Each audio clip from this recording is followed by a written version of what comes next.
Fala, jovens gafanhotos! Voltamos depois de 1000 anos com Penso Logo Insisto, e para variar nós vamos falar de biologia hoje por causa da dificuldade que a gente tem de falar de outras matérias como matemática, física, química, que envolve cálculos, aí fica complicado. Então a gente vai focar mais na teoria. A gente vai falar hoje de organelas citoplasmáticas, algumas funções que elas têm, vamos falar do citoplasma e a composição dele, e a gente vai dar diferenças, semelhanças de célula animal para célula vegetal. Essa aula vai ser, acho que simples, porque organela citoplasmática é uma matéria mais simples, só que é para reforçar aí os conhecimentos dos alunos. Essa matéria, organelas citoplasmáticas, cai em quase todos os vestibulares. Então vou começar falando, por exemplo, algumas das organelas mais importantes em todas as células, tanto na célula animal quanto na vegetal, e que muita gente tem dúvida, é a mitocôndria. Muitas pessoas pensam que por a célula vegetal, muita gente tem muita dúvida quanto a se a célula vegetal tem ou não mitocôndria, por causa que a célula vegetal faz fotossíntese. A mitocôndria está presente nas duas células, e ela é responsável pela geração do ATP, pela produção do ATP. O ATP ele é a moeda energética do nosso sistema. Então, se a pessoa precisa de energia, a pessoa vai transformar a glicose, o açúcar, a comida em ATP, e esse ATP vai ser gasto quando a pessoa precisar de energia. Essa é a função básica da mitocôndria. Todas as organelas são importantes, a gente não pode dispensar a função de nenhuma delas. Além da mitocôndria, a gente tem um que é importante também, que é o ribossomo. O que o ribossomo faz? O ribossomo basicamente a função dele é a síntese proteica. Ele vai produzir a proteína. Quando os RNAs vierem até o ribossomo, que vão passar a mensagem de qual proteína vai necessitar, aí vem o nosso RNA mensageiro, traz os aminoácidos que vão fazer essa proteína. O ribossomo é importante também pela formação de todo o nosso sistema. Nós tem ribossomos, tem nas células vegetais e animais. E ele, quando faz a cópia desse DNA, ele vem para produzir. Então tudo que a gente tem no nosso corpo é produzido pelos ribossomos. Bom, eu vou falar um pouco agora do complexo de Golgi. O complexo de Golgi é uma organela citoplasmática responsável por armazenar e secretar produção de qualquer coisa na célula. O complexo de Golgi ele é responsável basicamente por excretar o que a célula produz para o meio extracelular.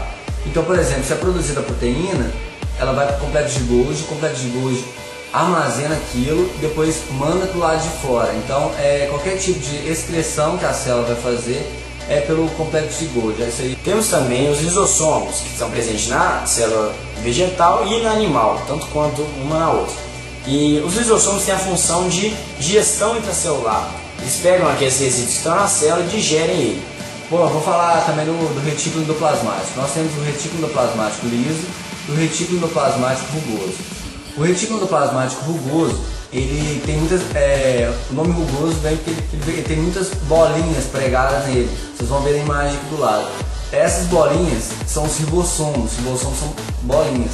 Como o Estevão falou, os ribossomos são responsáveis pela produção de proteína. E o retículo endoplasmático rugoso também produz proteína. Os retículos endoplasmáticos funcionam como redes de distribuição dentro da célula. Se o complexo golginiense faz a transmissão para o lado de fora, o retículo endoplasmático faz essa função só do lado de dentro. Para a substância não entrar em contato diretamente com o hieloplasma, o retículo endoplasmático faz essa função, distribuir a substância dentro da célula. O retículo endoplasmático liso, ele tem a função de degradar o álcool, uma função importante dele, e de produção de alguns tipos de lipídios, que são essenciais também para a produção dos nossos hormônios, principalmente. Os centríolos têm a função de produção de cílios e flagelos, que vão auxiliar no nosso organismo. Uma importante também função dos centríolos na célula vegetal, na célula animal, na hora do processo de divisão celular. Quando na parte da metáfase, quando os cromossomos estão alinhados na placa do Equador, quem vai puxar os cromossomos para os polos da célula vai ser os filamentos dos centríolos. Então, além de produzir silos e flagelos, ele também participa na parte da análise de divisão celular. Temos o cloroplasto, que o cloroplasto é presente apenas na célula vegetal e não animal. E ele tem a função de absorção de luz. Ele tem pigmentos verdes que dão a coloração da planta, que vão absorver luz e vão participar no processo de fotossíntese. Nós temos dentro do cloroplasto, nós temos o estroma, que é aquela parte que líquida que fica lá dentro, e as tilacoides, são as moedinhas. Você vê que tem um formato de moedinhas, e lá que elas absorvem a luz para a função fotossintética. Bom, nas células vegetais também nós temos os vacúolos, que são responsáveis pelo controle hídrico da célula vegetal, que fazem com que a célula se torne túrgida, que é uma célula inchada, ou plasmolizada, que é uma célula murcha. Então esse vacúolo é um saco dentro da célula vegetal que vai fazer esse controle hídrico, do tanto que tem dentro e do tanto que tem fora. Tem uma característica que o vacúolo auxilia na célula vegetal, que não auxilia no animal porque não tem, que a célula animal, se ela absorver muita água, ela se rompe, ela eclode, então aquela célula morre. E na célula vegetal, tendo vacúolo, esse vacúolo armazena água, podendo ocupar até mais de 90% da célula e fazendo com que ela não se rompa. Bom, esse processo da célula também não se romper devido a uma característica muito importante nas células vegetais, que contém na célula vegetal e não tem na célula animal, é a parede celular. A parede celular, vocês podem ver aqui do lado aqui, que é uma parede que fica depois da membrana celular, dá resistência, principalmente resistência à célula à célula vegetal. Essa parede celular ela é formada por celulose. Ela é muito importante na célula vegetal. Vai dar essa sustentação, essa proteção à célula vegetal. Nós temos dois importantes componentes dentro da célula, que é o núcleo, né, que tem a função principal de armazenar nosso material genético, e nós temos a carioteca. A carioteca é como se fosse a membrana do núcleo, a membrana plasmática do núcleo. Ela protege aquela parte do nosso material genético para que ele não fique espalhado no citoplasma. Tanto no animal como na vegetal, nós temos essa carioteca. Os únicos essa é uma informação a mais. Os únicos seres, o único reino que não tem carioteca, que são procariontes, é o reino Monera, das bactérias. Bom, a membrana plasmática, todas as células contêm membrana plasmática. Essa membrana é muito importante para as células, que ela vai fazer o papel de comunicador entre o espaço fora da célula, extracelular, e o espaço dentro da célula. Então qualquer coisa que vai entrar ou vai sair depende muito da membrana celular ou de algumas proteínas que em outras videoaulas nós vamos falar, que auxiliam nessa entrada e nessa saída. É uma informação complementar sobre a parede celular, não, sobre a membrana citoplasmática, é que ela é formada por duas camadas de fosfolipídios. O que é isso? Tem uma imagem que a gente vai colocar, que é onde vocês podem ver que temos nos extremos a gente tem algumas moléculas de lipídio, de gordura. Essas moléculas vão impedir que a água entre na célula, sem a permissão dessas proteínas. E no meio temos fósforos. E esses fósforos que vão se unir um com o outro para formar ali, dando uma rigidez, uma tenacidade a mais, uma força naquela membrana. Essa camada é para quê? Os lipídios que estão nos extremos é para impedir a passagem de alguma substância polar, como a água, que eles vão se repelir.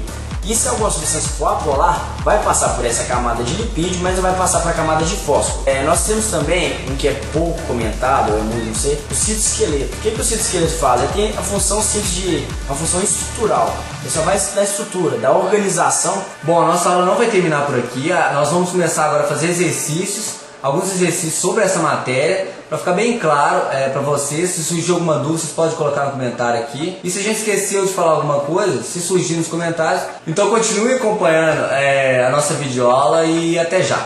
Fala, jovens gafanhotos. Voltamos aqui agora, vamos começar com os exercícios. Bom, nós vamos começar aqui primeiro. Vou indicar vocês um site aqui muito bom, que eu estudo por ele, eu e Estevam. o Projeto Medicina. Você entra aí, é gratuito. Tem exercício de todas as matérias, separadinhos por tópico, bem bacana. Bom, nós vamos começar o primeiro exercício aqui, exercício sobre organelas citoplasmáticas. Beleza, pode começar, Estevam. A gente vai começar na 2 aqui, a gente vai fazer questões abertas, questões fechadas, porque as abertas é mais para vocês, cada um faz o seu em casa e treina. As fechadas fica mais fácil para a gente explicar. Vamos lá, 2 da UFV. As mitocôndrias, organelas celulares relacionadas com a produção de energia, ATP, estão presentes em... Como a gente falou no vídeo anterior, muitas pessoas pensam que as mitocôndrias são presentes apenas em células vegetais, em células animais e não vegetais, só que estão errados. Vamos ver as alternativas. Alternativa A, células animais e vegetais. Alternativa B, eucariontes e procariontes. C, células animais apenas. D, células vegetais apenas. E E, procariotos. A gente já sabe que não é apenas animal nem vegetal, então a C e a D já pode excluir. Aí uma coisa que a gente não falou no outro vídeo é que os seres procariotos, ou seja, as bactérias, elas não têm mitocôndria, elas têm os mesossomos que fazem a função da mitocôndria. Então a resposta que nos resta é as células animais e vegetais. Resposta A.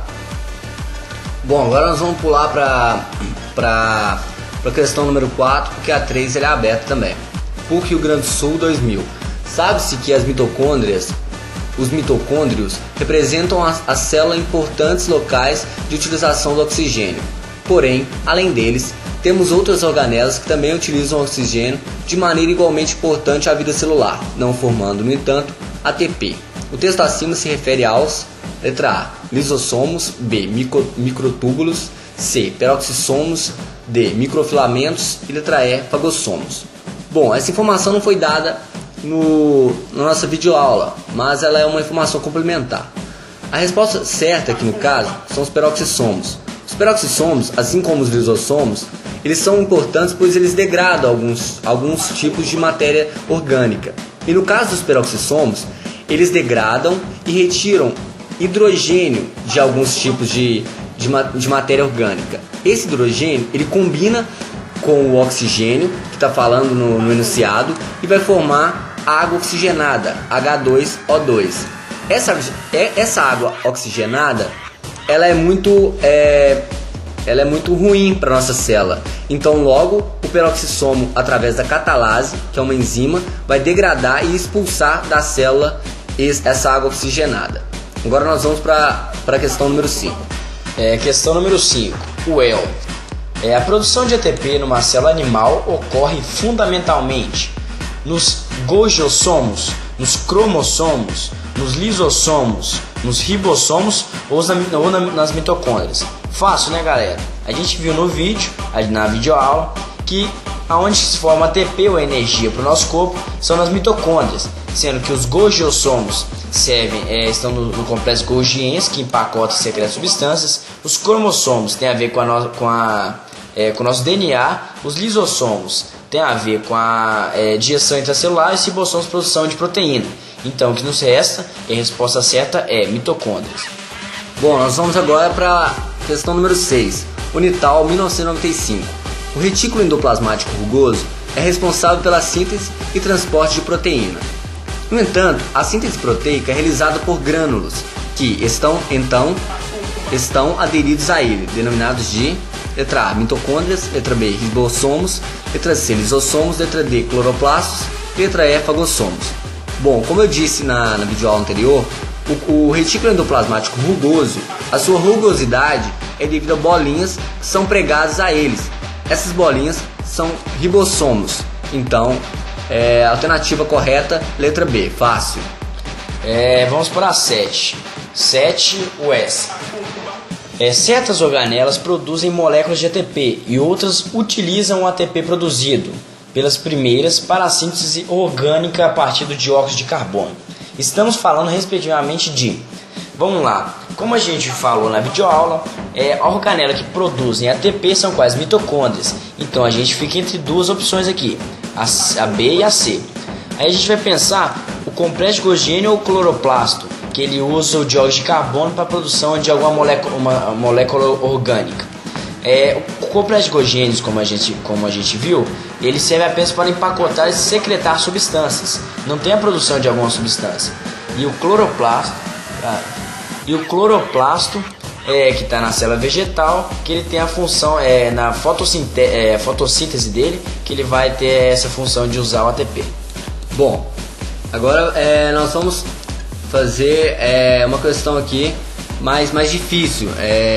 Vamos para 9, o UFSCar. Geralmente são as questões mais difíceis encontradas nesse site, VUNESP, UFSCar e ITA. Vamos lá. Em uma célula vegetal, o material genético concentra-se no interior do núcleo, o qual é delimitado por uma membrana. Além dessa região, material genético também é encontrado no interior do, letra A, retículo endoplasmático e complexo golginiense. Letra B, complexo golginiense e cloroplasto. Letra C, lisossomo e retículo endoplasmático. Letra D, lisossomo e mitocôndria. Letra E, cloroplasto e mitocôndria. Bom, a alternativa correta aqui é a letra E. Por quê? Existe dentro da mitocôndria um DNA separado, um material genético separado do material genético da célula, chamado de DNA mitocondrial. E dentro do cloroplasto também existe um DNA. Então a única alternativa correta é a letra E. Bom, se você gostou da videoaula e quer dar uma força aí pra gente, comenta aí alguma dúvida que você tiver e se inscreva no canal, compartilhe o vídeo se puder e até a próxima.